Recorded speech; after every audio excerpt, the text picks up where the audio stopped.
¿Qué tal? Todos los lunes aquí presentes en Dominó.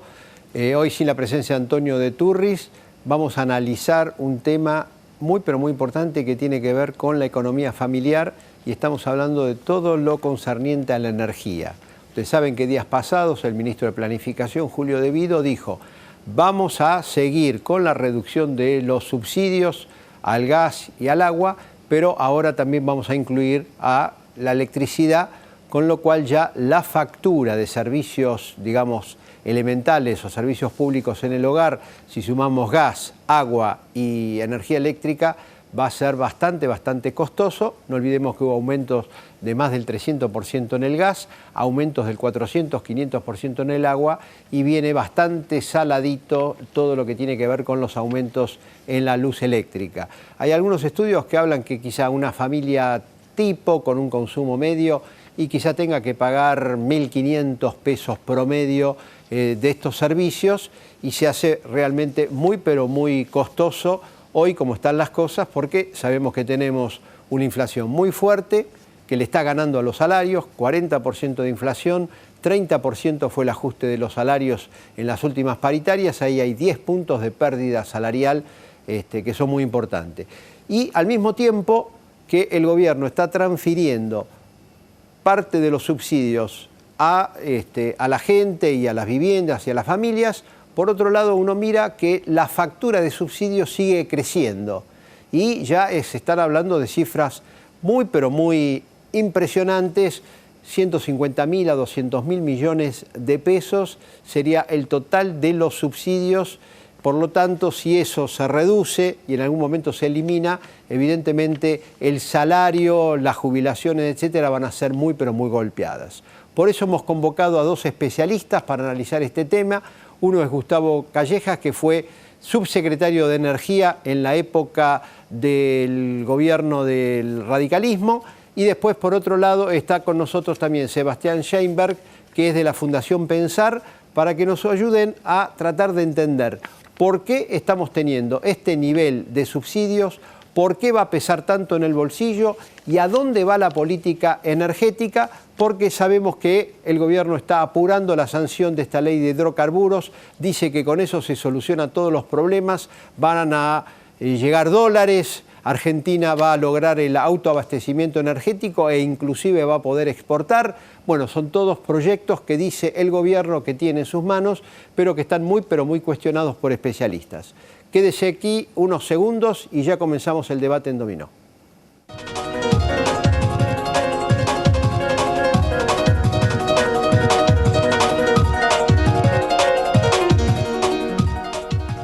Haceme caso, dale bola al gordo de invierno y gana una fortuna. ¡Uy! La ola polar es una ola de suerte. Sortea el 12 de julio. Más de 16 millones en premios. ¿Te lo vas a perder? Lotería de la provincia. La lotería que suma para que Buenos Aires siga creciendo. Buenos Aires, activa como nunca. Gobernación Daniel Scioli. Parque temático Tierra Santa.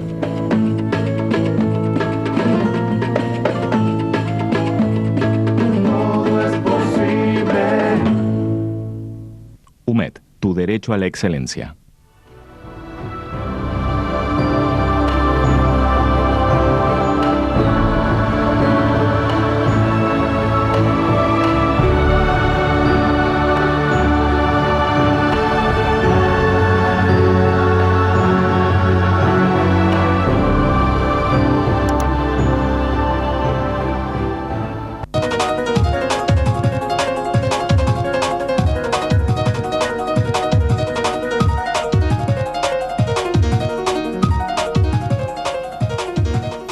Bueno, estamos con nosotros Gustavo Callejas. ¿A dónde va la política energética? Es buena pregunta. La política energética es una política de infraestructura, es decir, y tiene que ser una política a largo plazo. Y realmente, acá hubo dos políticas energéticas en la historia de la Argentina, para hacerlo rápido, ¿no? La primera empezó con Figueroa Alcorta, que conservador, y termina con Alfonsín, en el cual lo más importante de la política energética es el hidrocarburo, el petróleo. Se descubrió petróleo y apareció Figueroa Alcorta diciendo esto del Estado, esta zona del Estado, acá no se mete nadie. Y de ahí todos, hasta Alfonsín inclusive, presidentes muy dispares, que incluso en el aspecto personal se llevaban muy mal, dijeron, está bien, es un bien estratégico hacia la cuestión evitable del Estado. Copiamos el mundo, si la Primera Guerra Mundial se definió en parte por la acción de la Marina manejada por Churchill, la Segunda Guerra Mundial en base al aprovisionamiento de hidrocarburos que no tuvo Hitler. Y eso siguió y la cuestión de Estado era fundamental. Era YPF y aparte la política de Estado era YPF monopólica. Y 100% del Estado y toda la riqueza generada por YPF con el nombre que se le quiera dar, ganancia, renta, lo que quiera, era destinada al desarrollo de ese tipo de política. Eso se llegó hasta el final del gobierno de Alfonsín, con 30 y tantos años de reserva de gas, 60% de la población disputando el gas. Faltaba en el año 90, tenía que haber estado el NEA, había 5 represas en construcción, se financiaba a través de impuestos creados sobre los combustibles líquidos por Justo, por Perón, por Ilia. Con eso se financiaba todo el sector y se financiaba el transporte también. Es decir, que toda la infraestructura que tenía la Argentina de transporte y de energía la pagó el petróleo. Y hubo contratos, distintos tipos de contratos. Los contratos de concesión fueron muriendo. Es decir, fueron todos, aunque estaban permitidos en la ley de Onganía, que no estaban permitidos en la ley de Frondizi, no había contratos de concesión. Contratos donde el contratista, el concesionario, para ser más correcto, decidía si perforaba, si no perforaba, a quién vendía, a cuánto vendía, eso no estaba. Eso apareció, y bueno, en la década del 90 aparece Menem y viene la liquidación del sector. La liquidación del sector significó regalar los activos, resignar la política, dejar todo en manos del mercado. Es decir, la cuestión de Estado. Pero eso se modifica a partir de esta decisión del gobierno de tomar el 51% de YPF. Pero me quedé ahí, porque me falta el 49%. Sí, ojo, es una YPFcita. No, por eso le hago la pregunta. Sí. ¿Cómo ve esto a partir de esta decisión de tener el 51%, pagarle lo que se le pagó a Repsol? Y el gobierno dice que eso es un giro en la política petrolera y ahora con la nueva ley de hidrocarburos, el contrato con Chevron, dice que vienen, no sé, miles y miles de millones de dólares por año y vamos a ser una potencia petrolera, especialmente por las grandes reservas de vaca muerta. El gobierno de los Kirchner, tanto de Néstor como de Cristina, cometió un error gigantesco que fue cederle la jurisdicción dentro del derecho minero a las provincias. Mala palabra para Perón, para Ilia, para Irigoyen, para Alvear, para Justo, para Frondizi, para todos. Es decir, Irigoyen decía que las provincias no son soberanas, son autónomas y que la autonomía es de los pueblos y no es de los gobernadores. Y lo que hicieron fue terminar de destrozar todo lo que había empezado Menem en el 90. Cuando viene la ley, primero lo que hicieron fue entrar a controlar qué habían hecho los gobernadores. Y la ley de hidrocarburos establece la obligatoriedad del concedente, nació el contrato de concesión, de mantener el nivel adecuado de reserva. Ningún gobernador lo cumplió. Ninguno. Y empezaron a sacarle áreas a Repsol, porque no había cumplido para mantener un nivel adecuado de reserva. Argentina de 36 años de reserva tiene 5. 5 medido con el dedo, ¿no? Está claro. Y medido por consultoras privadas. Bueno, se expropió.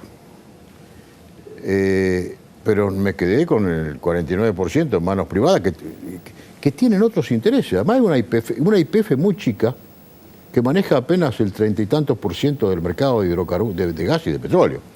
Y no avanzamos sobre el capital que teníamos. También hacemos un mal arreglo. Yo lo que dije cuando me invitaron en el Senado es que si yo tenía que recomendar en base al informe que había hecho el Tribunal de Tasaciones, le podía decir a cualquiera que no lo firmen, porque en ese informe estaban reconociendo que no habían estudiado nada. Ahora, sobre el mismo tema, Sheinberg, Sí. ¿cómo ve usted la actual situación en materia de energía y especialmente todo el tema de hidrocarburos? Bueno, yo creo que la política energética va a la deriva. El comienzo de esto fue, digamos, con Néstor Kirchner, en una situación, en un contexto de una gran crisis económica y la necesidad de capturar recursos desde donde los pudiera capturar, ¿no? En un contexto de emergencia. En ese contexto se dicta la ley de emergencia y era razonable transitar una transición donde los precios y tarifas se acomodaran suavemente a la devaluación de la moneda. Pero ese era un escenario de transición, y lo que era una transición se mantuvo como una política permanente. Y bueno, básicamente acá lo que ocurrió fue una gran descapitalización del sector energético. Como decía Gustavo Calleja, se perdieron grandes cantidades de reserva de gas y petróleo por falta de inversión, pero digamos, yo interpreto que digamos, la causa de esa falta de inversión está vinculada a una mala estrategia en términos de las señales que... Pero la pregunta, para ser más actual, a partir del 51% de YPF en manos del Estado y a partir de la decisión de ir reduciendo los subsidios, ¿eso es positivo? ¿Marca un cambio, un giro en la política oficial? Sí, la sensación que uno tiene es que, digamos, los usuarios actualmente pagan tarifas de la energía que si comparamos con cualquier país de la región es entre un décimo y un veinteavo, ¿no? Bueno, pero muchas cosas si comparamos con países de la región. No, pero digamos, el punto es que lo que nosotros no pagamos como tarifa, lo pagamos como impuesto, ¿sí? Entonces, acá el tema es, al pan pan y al vino vino, ¿no es cierto? La tarifa tiene que reflejar el costo del servicio y los impuestos tienen que financiar bienes públicos, educación, seguridad, salud, etcétera. Claro, pero ¿cómo hace una persona que está, o una familia, con ingresos que tiene, sabemos que son ingresos bajos, para pagar servicios que quizás están en el orden de los 1.500, 2.000 pesos por mes? Si le sumo el gas, la luz, el agua y...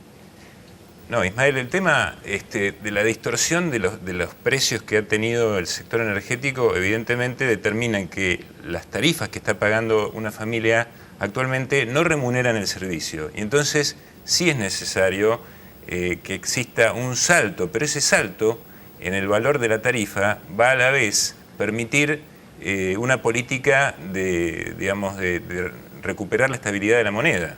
Porque actualmente la inflación es el mecanismo que utiliza el gobierno para transferir a las empresas recursos para poder financiar el servicio que prestan. Entonces, digamos, acá es un truco Está bien, pero a mí me bajan el salario real. Si a mí me reducen todos los subsidios, me bajan el salario real. Sí, pero si la política energética viene de la mano de una política macroeconómica y de un plan de estabilidad razonable... Bueno, pero no es lo que está pasando. Pero escúcheme, la situación es la siguiente. Digamos, las familias actualmente en la Argentina, los niveles de consumo, por ejemplo, de gas natural de la ciudad de Buenos Aires son el doble de lo que se consume en una ciudad del mismo nivel climático, por ejemplo Barcelona. ¿Eso qué significa? Significa que en los hogares existe lo que se llama el despilfarro ahora entramos en ese tema. Vamos. Entonces, lo que le quiero decir es que un aumento en la tarifa no necesariamente va a impactar de lleno en el bolsillo si la gente toma conciencia de que la energía es un bien caro y tiene que llevar a la práctica políticas racionales, de consumo racional, y no, calefaccionar abriendo la ventana o cerrando la ventana en función de la temperatura. Un minuto, unos avisos y volvemos aquí en Dominó sobre el tema energético.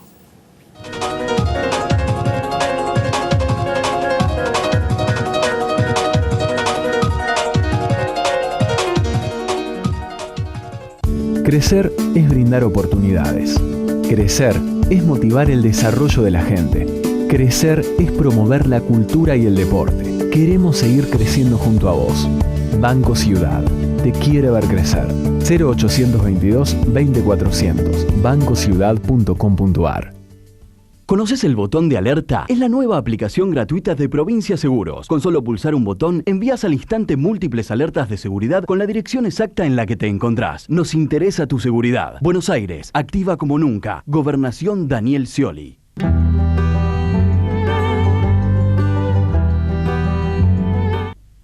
Si busca una ART eficiente y solvente.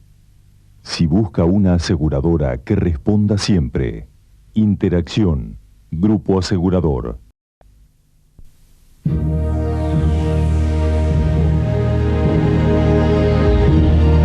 Estamos en todo el país, por eso nuestro compromiso no tiene límites. Grupo OSDE.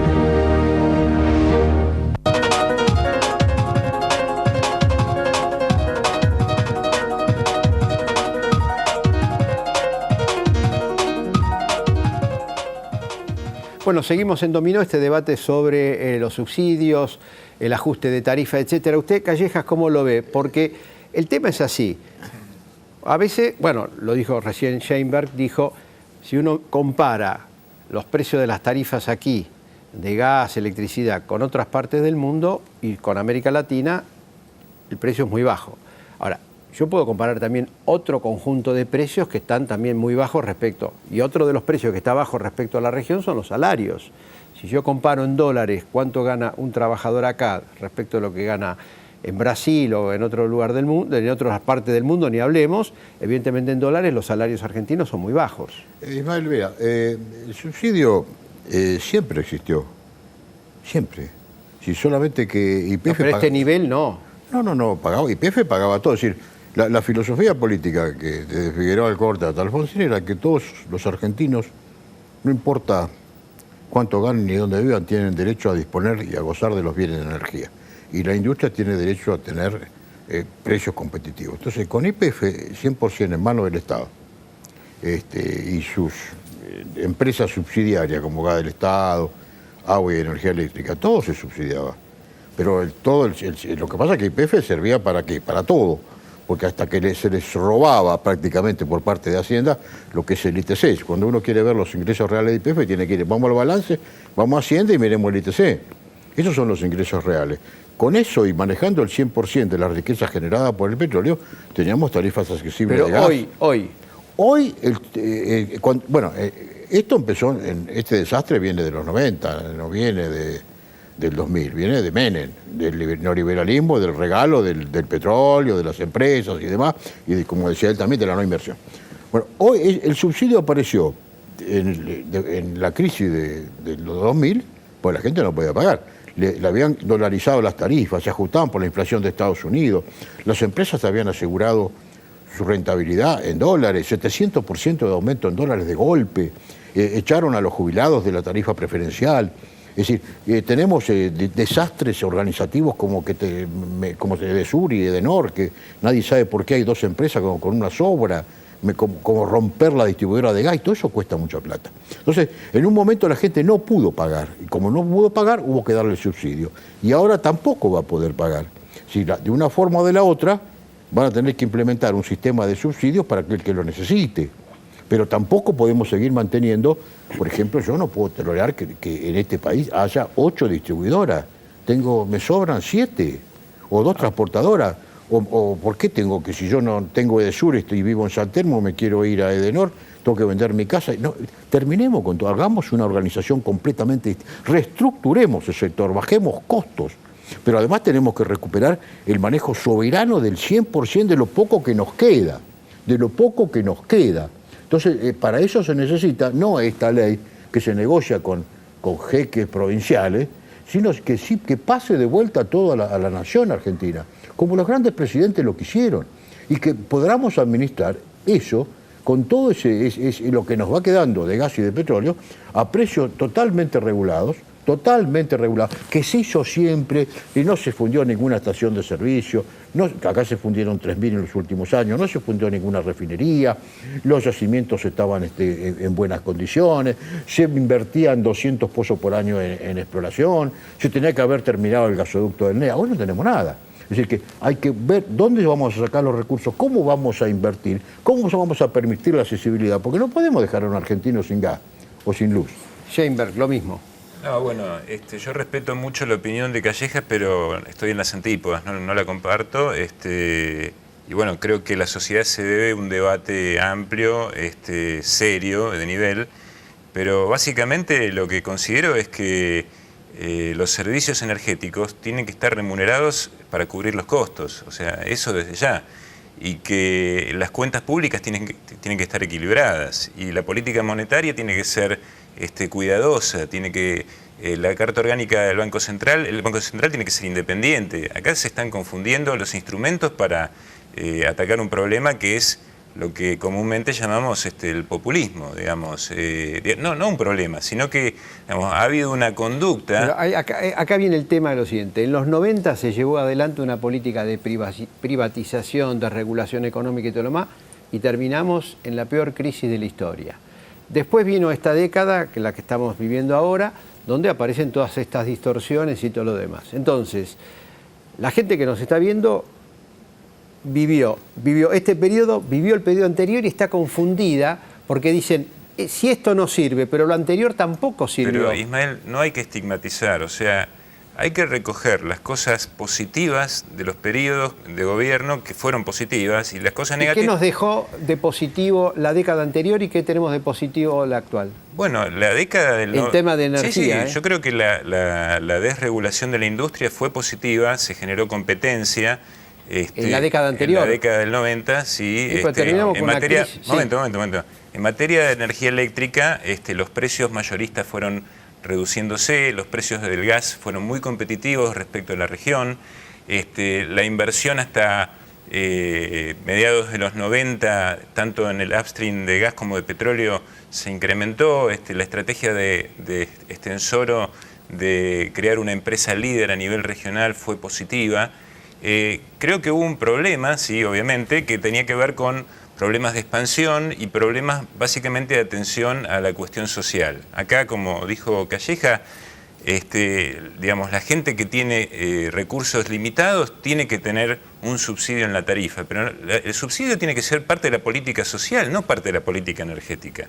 Digamos, acá, por eso lo que yo le estoy diciendo es que se confunden los instrumentos para resolver los problemas. El problema de la pobreza hay que atacarlo con políticas... Pero la empresa recibe el dinero, el Estado le da el subsidio. Pero las empresas en este momento... No recibe la parte del subsidio, Camesa, Enarsa, todos esos no reciben. No, las empresas lo que reciben es dinero para comprar el combustible, para poder generar la electricidad, dinero para poder pagar a los operarios. Son operadores que tienen balances prácticamente, están en bancarrota, o sea... Si uno revisa el patrimonio de las empresas se encuentra con prácticamente situaciones de bancarrota. Todo, digamos, el acumulado de la inflación que hubo en estos años, las empresas lo vieron pasar. Esto no quiere decir que digamos, hay que tener un libre albedrío, que las empresas pueden manejarse discrecionalmente. Tiene que haber una regulación efectiva, racional, pero de ninguna manera se puede pretender que la política energética tenga el atributo de financiar, de subsidiar a la gente de menos recursos. Porque, ¿qué pasó en el promedio de los años 2000? Que bueno, teníamos los countries, las grandes casas que pagaban 2,50 pesos por el gas y la electricidad. Eso no tiene lógica, mientras los sectores más humildes pagan la garrafa a precios mucho más altos. Entonces, esa es la distorsión que hay que eliminar. Y de la década presente, creo que los aciertos fueron limitados, pero digamos, por ahí lo que funcionó relativamente bien fue lo que fue la expansión del transporte de alta tensión. Eso, digamos, que se terminaron de concretar algunos periodos que habían comenzado en la época de la Alianza. Calleja, lo mismo. A ver, las empresas privatizadas, que hoy, por ejemplo, hoy tenemos la voz de los exsecretarios, que son los representantes de las empresas privatizadas. Son todos de distintos orígenes partidarios, pero piensan lo mismo, ¿no? Es decir, yo hay cosas que le digo a Montamá, que tengo un gran aprecio, y digo, ¿cómo te puedes juntar con el último secretario de Energía del Proceso, como es Guadañi, que nos dejó un regalito con unos contratos de petroleros espantosos? Y bueno, el tema es que estas empresas tenían utilidades fantásticas, sin invertir. ¿En qué año? ¿En los 90, dice usted? La década del 90 fue la década del saqueo. Es decir, las gasíferas, no voy a entrar a decir por quién fue el que tuvo la idea de romper la red troncal. Es decir, la empresa British Gas se privatizó en un paquete, acá se rompió.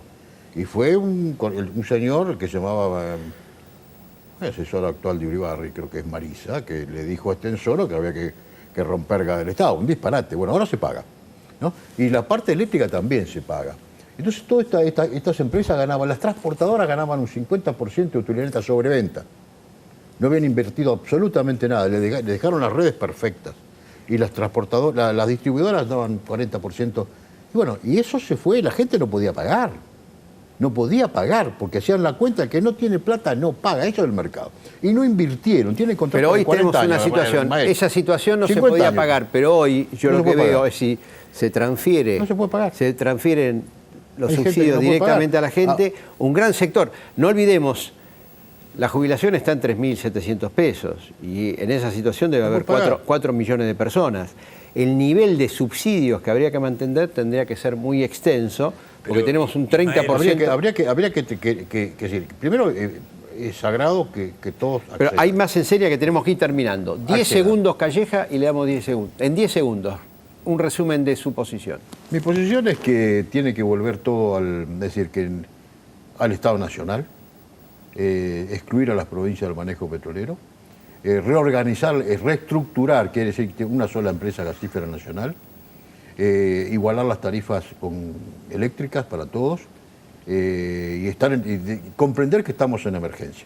Entonces, eso no se arregla con esta ley de hidrocarburos, esto Claro. empeora todo. Lo mismo. Los bienes que no tienen precio no se cuidan, se derrochan. Entonces, creo que lo importante es darse cuenta que la energía es un bien escaso. En ese sentido, la política energética tiene que tener racionalidad, tiene que respetarse el principio de costeo.